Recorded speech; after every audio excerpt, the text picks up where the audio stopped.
நிறைய விதமாக வந்து ஸ்கேம்ஸ் பண்ணிகிட்ருக்காங்க. ஸோ அதில் ஒரு விஷயம் தான் நம்ம இன்றைக்கி பார்க்க போகிறோம். ஸோ வந்து ஸ்டே அலர்ட்டாக இருங்க. பைனரி ட்ரேடிங் பற்றி நீங்கள் வந்து லேர்ன் பண்ணுங்களே தவிர இந்த லிங்க்ஸ் அண்ட் தென் இந்த சிக்னல்ஸ் வாங்குறது பின்னாடிலாம் போகாதீங்க. நீங்கள் வந்து பைனரி ட்ரேடிங் பற்றி நீங்கள் சர்ச் பண்ணும்போது உங்கள் கண்ணில் தட்டுப்படுறது என்னவாக இருக்கும்னா, என்னுடைய லிங்க்கில் வந்து அக்கௌண்ட்டை க்ரியேட் பண்ணுங்கள், நான் உங்களுக்கு வந்து சிக்னல்ஸ் கொடுக்குறேன் அப்படின்னு சொல்லுவாங்க. ஸோ நீங்கள் இன்றைக்கி அது யோசிச்சிருக்கீங்களா, எதுக்காக இவங்க நம்மளுக்கு ஃப்ரீ சிக்னல்ஸ் கொடுக்கணும் அப்படின்னு? அவங்க எதுக்காக ஃப்ரீ சிக்னல்ஸ் கொடுக்குறாங்கன்னா, நீங்கள் பண்ணக்கூடிய டெபாசிட் அந்த லிங்க் மூலிமா நீங்கள் வந்து டெபாசிட் பண்ணுவீங்க. 1000 ரூபாயோ 2000 ரூபாயோ பண்ணுவீங்க. அது மூலிமா அந்த லிங்க்கு கொடுத்தால ஒரு பர்சன் உங்களுக்கு ட்ரேடராக வந்து சிக்னல்ஸ் கொடுக்குறாங்க, அவனுக்கு பார்த்திங்கன்னா செட் ஆஃப் கமிஷன், அதாவது அவனுக்கு செட் ஆஃப் மணி வந்து அவனுக்கு வந்து போகும். நீங்கள் லாஸ் பண்ணாலும் நீங்கள் வந்து டெபாசிட் பண்ணிக்கிறீங்க பீப்புள், நீங்கள் வந்து டெபாசிட் பண்ண அமௌண்ட்டு அவனுக்கு கமிஷன் போகும். நீங்கள் லாஸ் பண்ணாலும் அவனுக்கு அது மூலிமா கமிஷன் போயிட்டே இருக்கும். அதுலேருந்து ஒரு செட் ஆஃப் பர்சன்டேஜ் இவனுக்கு வந்து போயிட்டே இருக்கும். யாருக்கு? உங்களுக்கு சிக்னல் கொடுக்குறவனுக்கு. அப்போ அவன் என்ன பண்ணுவான்? அவன் வந்து உங்களை லாஸ் பண்ண தான் பார்ப்பான். ஏன்னா நீங்கள் லாஸ் பண்ணால் தான் அவன் வந்து ப்ராஃபிட் பண்ணுவான்.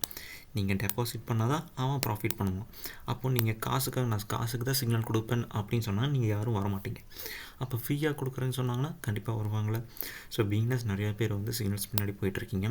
சிக்னல்ஸ் பின்னாடி போகிறவங்களுக்கு கடைசியில் எல்லாத்துக்குமே வந்து ஏமாற்றம் தான் மிஞ்சும். ஏன்னா அது முழுக்க ஒரு ஸ்கேம். அது மூலிமா அவங்க வந்து மேக் பண்ணுற மணி, அதாவது நீங்கள் டெபாசிட் பண்ணக்கூடிய ஒரு மணி அவங்களுக்கு ஒரு செட் ஆஃப் கமிஷனாக போகுது, ப்ளஸ் ப்ரோக்கருக்கும் ஒரு செட் ஆஃப் அமௌண்ட் போயிடும். ஸோ அப்போ நடுவில் லாஸ் ஆகுறது நீங்கள் மட்டும்தான். ஸோ என்றைக்கும் வந்து இந்த அஃப்லைட் மார்க்கெட்டிங், அதாவது என்னுடைய லிங்க்கில் அக்கௌண்ட் க்ரியேட் பண்ணுங்கள், நான் உங்களுக்கு ஃப்ரீ சிக்னல்ஸ் கொடுக்குறேன் அப்படின்னு சொல்கிறோம் பின்னாடி என்றைக்கும் போகாதீங்க. அவன் வந்து உங்களே லாஸ் தான் பண்ண வைப்பான். And then one more thing நிறைய நடக்குது. இது மூலிமா நிறைய ஸ்கேம்ஸ் என்ன வருதுன்னா, நான் வந்து நீங்கள் இந்த லிங்க் மூலிமா அக்கௌண்ட் க்ரியேட் பண்ணிங்கன்னா நான் உங்களுக்கு வந்து ஃப்ரீ ஆன்லைனில் கிளாஸ் எடுக்கிறேன் அப்படின்னு சொல்லிட்டு ஒரு கும்பல் வந்து சுற்றிட்டுருக்கு. சரி, யாருமே வந்து 1 வருஷம் 2 வருஷம் கஷ்டப்பட்டு கற்றுக்கிட்டதை வந்து யாருமே வந்து ஃப்ரீயாக சொல்லி கொடுக்க மாட்டான். நீங்களும் அந்த இடத்துல இருந்தீங்கன்னா நீங்களும் அப்படி தான் பண்ணுவீங்க. யோசிச்சு பாருங்கள். இப்போ நீங்கள் வந்து ஒரு 2 to 3 இயர்ஸ் எக்ஸ்பீரியன்ஸ் உள்ள ஒரு ட்ரேடர், உங்கள்கிட்ட வந்து ஃப்ரீயாக வந்து யாரோ அப்ரோச் பண்ணால் நீங்கள் சொல்லிக் கொடுப்பீங்களா? கண்டிப்பாக மாட்டிங்கள.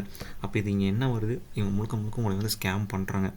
ஸோ நீங்கள் எப்படியாவது அந்த லிங்க் மூலிமா நீங்கள் டெபாசிட் பண்ணிடணும். நீங்கள் டெபாசிட் பண்ணிட்டீங்கன்னா அது மூலிமா உனக்கு வந்து கமிஷன்ஸ் வர ஆரம்பிச்சிடும். ஸோ இது எப்படி அவங்க வந்து live account. And then one more thing நான் வந்து உங்கள்கிட்ட சொல்லணும். நீங்கள் நிறைய பேர் ட்ரேடர் பார்ப்பீங்க. சில பேர் பார்த்தீங்கன்னா $2000, $3000, $10,000 வச்சுலாம் ட்ரேட் பண்ணுவாங்க. அதெல்லாம் ரியல் அமௌண்ட்டான்னு கேட்டால் கிடையவே கிடையாது. பேருக்கு அது லைவ்னு இங்கே இருக்கும், பட் லைவில் உள்ள ஒரு அது டெமோ அக்கௌண்ட். ஓகேங்களா?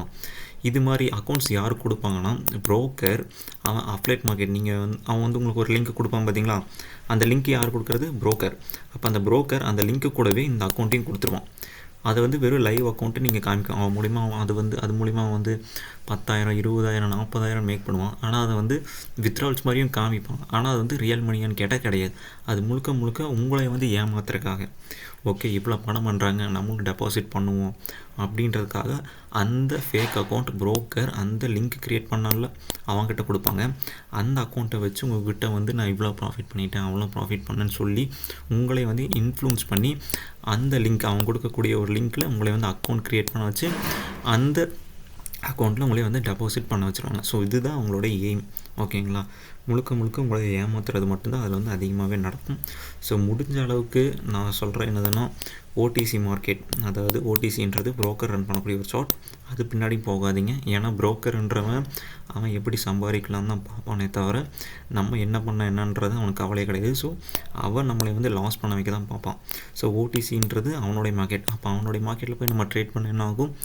70% நம்ம லாஸ் ஆகிறதுக்கான பாசிபிலிட்டிஸ் அதிகமாகவே இருக்குது. ஓகேங்களா? ஸோ ஓடிசிஸை அவாய்ட் பண்ணுங்கள். And then indicators, one more thing again இதே தான், இண்டிகேட்டர்ஸும் அதே தான். இண்டிகேட்டர்ஸ் ஜஸ்ட் நம்ம வந்து பாஸ்ட் மார்க்கெட்டை எப்படி வந்திருக்குன்னு பார்க்குறதுக்கு மட்டும் தான் யூஸ் பண்ண முடியுமே தவிர அந்த இண்டிகேட்டர்ஸ் வச்சு ட்ரேட் பண்ணலாம் அப்படின்னு சொல்லிட்டு சில கும்பல் சுற்றுது. அதுவும் ஃபுல்லாக ஃபேக். ஓகேங்களா? ஸோ ஓடிசி, இண்டிகேட்டர்ஸ் அண்ட் தென் லிங்க்ஸ்.